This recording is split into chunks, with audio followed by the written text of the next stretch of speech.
Hello, what's going on, guys? Hockey1 here. Welcome to my review of Escape from the Planet of the Apes. So, Escape from the Planet of the Apes is directed by Don Taylor and stars Roddy McDowell, Kim Hunter, Bradford Dillon, and many more.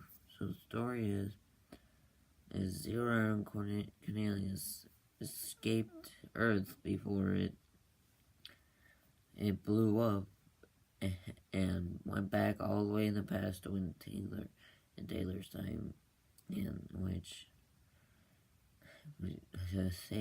stopped it to warn the humans, pretty much. No, I don't think that's actually much.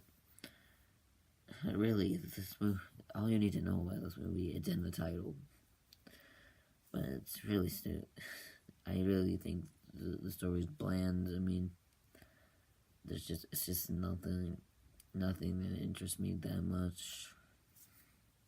I mean, the first act of the movie is literally a copy and paste of the first act of the first movie, which just goes down as lazy, and it's just literally just the opposite way apes are getting caged by the humans instead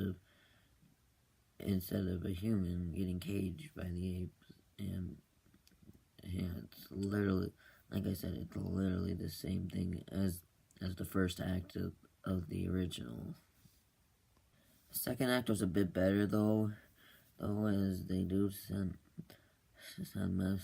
talk to the humans, send messages from the future, and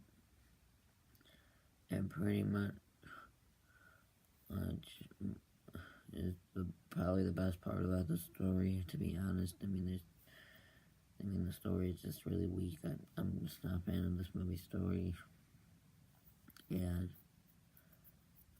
I mean, really, I mean, they go out with the humans and everything.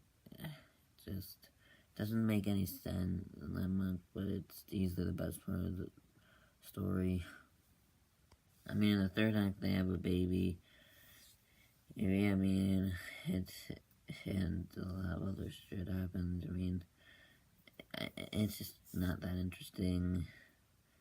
But the climax, though, I'll admit that was a really sad climax. Though it was kind of ruined because they swapped out the babies. It's like they killed off the final two people who were left from the original two films, and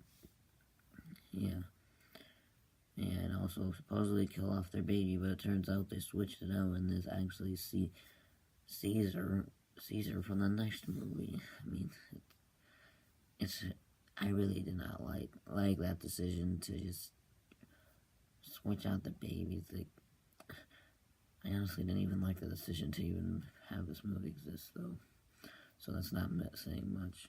Well, I will admit the climax is sad, though, because they do kill off two really important characters from the first few movies, because they didn't really play a role in the second movie. This was definitely a good return for them. I mean, the pacing in this movie, I mean, it has so many pacing problems, but it's not completely terrible, but it just has so many pacing problems in it. And just, yeah. So Zero is probably one of the main saviors of this movie from being trash, to be honest. I mean, she's fine as the main protagonist. She's not the best main protagonist in the series, but she is pretty well for what she is, I guess. As a character, I mean, she's pretty interesting. Everything, though she, like I said, at times she can just be kind of similar to Taylor in the first movie. And there's also Cornelius, who has a similar role. He's also a good character, though. The main antagonist, is there really a main antagonist in this movie? I guess you can count that one guy who went out to kill them, at the climax, but I mean, there wasn't really a main antagonist in this movie. But if you really count that guy as the main antagonist, he's not really a good character at all. I mean, he's completely uninteresting and terrible. I mean, the costume design, they look pretty good. I mean, they're the same costumes they used in the first two, so I'm not really surprised that they look good. And yeah, I mean, I guess the movie does have that. The Father Savior. I mean, there's also the writing in this movie. I mean, there's not really going to be anything memorable. I mean, the writing's kind of forgettable. It's decent. I mean, there's not really going to be lines that you're going to remember for forever and ever and ever, like the first movie. I mean, it was pretty decent.